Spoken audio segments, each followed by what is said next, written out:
American Psycho è un film del 2001 tratto dall'omonimo libro di Bret Easton Ellis e diretto dal regista Mary Harron. Il film narra le vicende di un giovane psicopatico di nome Patrick Bateman. Lui ha tutto ciò che si può desiderare dalla vita: un ottimo lavoro, una splendida fidanzata, una prestanza fisica cialdissima, eppure manca qualcosa all'equazione. Patrick in realtà non è ciò che dice di essere, ma come lui stesso sostiene nel film, indossa una maschera. Una maschera che indossa pubblicamente e che lascia cadere quando può. Leggendo il libro, vengono a galla molte differenze impercettibili col film, come ad esempio una maggiore attenzione al personaggio, oppure avete presente quelle sue recensioni dei brani che ascolta, come vediamo più volte nel film? Ecco, celano messaggi molto più profondi ed emotivi, intrisi anche di citazioni filosofiche e artistiche. Violenza e cultura. Una cosa simile l'abbiamo vista anche in Arancia Meccanica, se vi ricordate, e vi invito a recuperare l'analisi di quel film che trovate sempre su questo canale.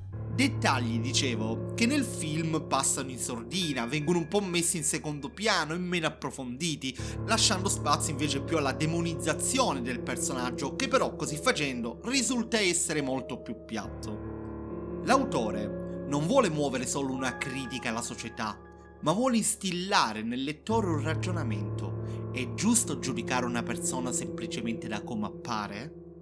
Patrick è una figura estremamente edonista con un serio disturbo narcisista, profilo psicologico che analizzeremo fra poco nel dettaglio con il caro bar della psicologia, oggi ospite di questo video. La sua imperante esigenza di apparire il migliore, mettersi completamente in mostra nel suo sfarzo, se ci riflettete un po', è esattamente il quadro che dipinge i tempi moderni, dove grazie ai social oggi tutti hanno modo di salire su un palco e dare sfoggio della propria narcisistica personalità, in un mondo che già da prima era preda delle apparenze ma che oggi è completamente sprofondato nel caos, tanto che verrebbe da chiedersi: quanti Patrick si celano dietro i sorrisi falsi di milioni di influencer?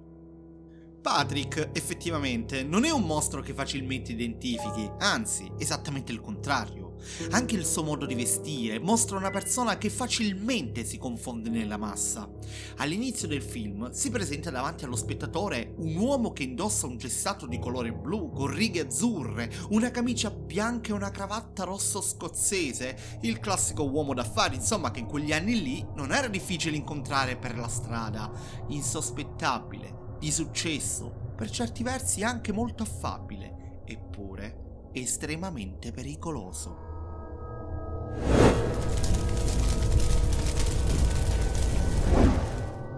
Salve amici, io sono Adriano del Bar della Psicologia e oggi avrò il piacere di guidarvi in una breve ma specifica analisi psicologica del personaggio di Patrick Bateman, ideato dallo scrittore Bret Easton Ellis nel 1991. Prima di cominciare la nostra analisi però è necessario fare un piccolo sunto della vita del protagonista.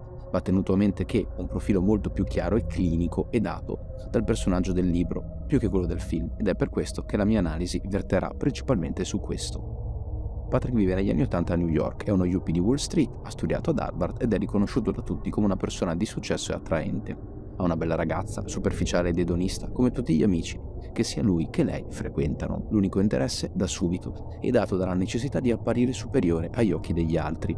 Non vi sono sottotrame legate all'amicizia o all'amore, tutto è esattamente come sembra, becero e privo di vita. Le ossessioni che ci vengono mostrate partono con la pornografia spinta ed evolvono nella perversione più sadica. Tutto ha un prezzo, non importa quanto alto sia, soldi e fama possono comprare tutto, o quasi. Sulla base di questi dati, ora analizzeremo nel dettaglio il dottor Bateman. Fin da subito il soggetto mostra atteggiamenti che si sposano benissimo col disturbo narcisistico di personalità. Alcuni esempi sono la necessità costante di curare il proprio corpo, appellandosi ad uno standard di bellezza assoluta. Per ottenere ciò non vengono disdegnati steroidi o strumenti che possano aumentare tale percezione.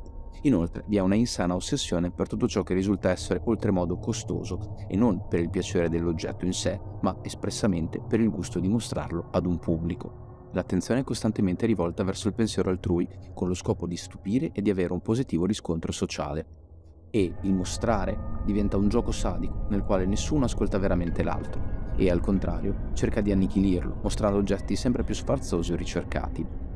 Celebre è la scena del bigliettino da visita. Il gruppo di yuppie si confronta su oggetti nuovi appena fatti stampare e sin da subito parte una gara al biglietto più bello. La mente del protagonista viene sopraffatta dalla sensazione di vuoto, tipica di una personalità fragile, narcisistica ed incapace di reggere un confronto con l'altro. L'ossessione che il collega potrebbe aver scelto un colore migliore per quel pezzo di carta, ovvero un bianco diverso rispetto al suo, mette Patrick nel panico più totale. Noi assistiamo alla sua narrativa interna che ci sovrasta con l'impeto di chi si sente privato del suo trono regale. Lo stesso si può dire della sua ossessione per il Club Dorsey o per il portafoglio Fisher, tutte tematiche che fanno capo a quanto già accennato.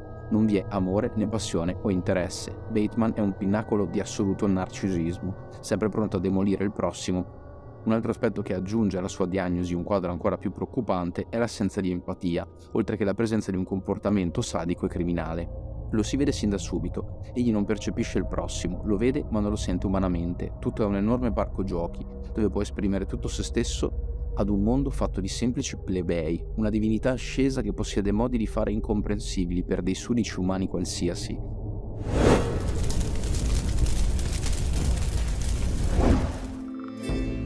L'amore per la tortura e la consapevolezza di non poter essere in alcun modo accusato dei suoi crimini acuiscono ancora di più la sensazione divina dentro Patrick, che può compiere i più efferati crimini senza che la legge lo possa in alcun modo fermare. Una nota finale alla nostra diagnosi va fatta nei confronti di due personaggi, la madre di Patrick ed il Patrick bambino. È presente solo una scena dove madre e figlio si confrontano, in quel momento tutto appare distante, inadeguato e sbrigativo. Come da manuale, la signora Bateman ci appare come una donna sconnessa che ha isolato il figlio diventando una cosiddetta madre frigorifero. Con questo termine si intende una madre che si è limitata a nutrire suo figlio senza in alcun modo fornire amore o affetto. Questa condizione danneggia un sano attaccamento madre-bambino, creando i presupposti per una personalità border o addirittura narcisistica. Se a tale insano binomio relazionale aggiungiamo anche una narrativa vuota della vita di Patrick, possiamo dedurre che né passato né futuro possono esistere. Dunque il tempo psichico del protagonista, ovvero la sua storia, è incastrata in un loop dal quale egli non potrà mai uscire. Incastrato per sempre in una vita fatta di splendori assoluti e gesti al limite, come l'uso smodato di droghe o alcol. Chi non ha consapevolezza della propria storia non ha futuro e, nel caso di Patrick, la fine e l'inizio sono fusi insieme in un maelstrom vuoto e senza anima. Come un'ombra sul muro che pare una bestia feroce, la limitatezza psichica di Bateman è direttamente opposta al suo bisogno d'amore e di riconoscimento, elementi che sono onnipresenti nella storia. Non vanno inoltre trascurati anche tutti quegli atteggiamenti di natura antisociale che si sposano perfettamente con le caratteristiche prototipiche di un narcisista maligno.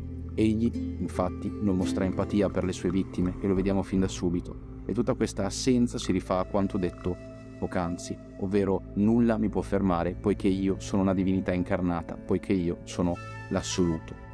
Ed è molto tipico che personalità di questo tipo poi riescano anche ad avere un effettivo successo in vita, nonostante tutta questa sorta di messa in scena teatrale viene meno.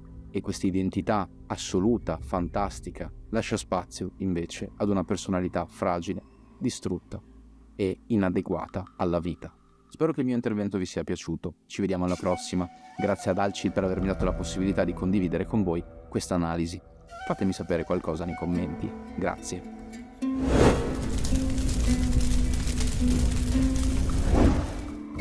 Io ringrazio il buon Adriano del Bar della Psicologia per questa sua interessantissima analisi. Prima di salutarvi, devo ringraziare gli abbonati, vecchi e nuovi, che hanno deciso di supportarci e vi sprono a fare la stessa cosa se volete contribuire a portare avanti il nostro lavoro o a visitare anche il negozio di magliette, dove acquistando uno di quei prodotti ci date insomma modo di tirare avanti. Ringrazio anche il carissimo Edo per gli appunti su questo film, spero che il video vi sia piaciuto, non mi resta che salutarvi e augurarvi come sempre buona vita a tutti.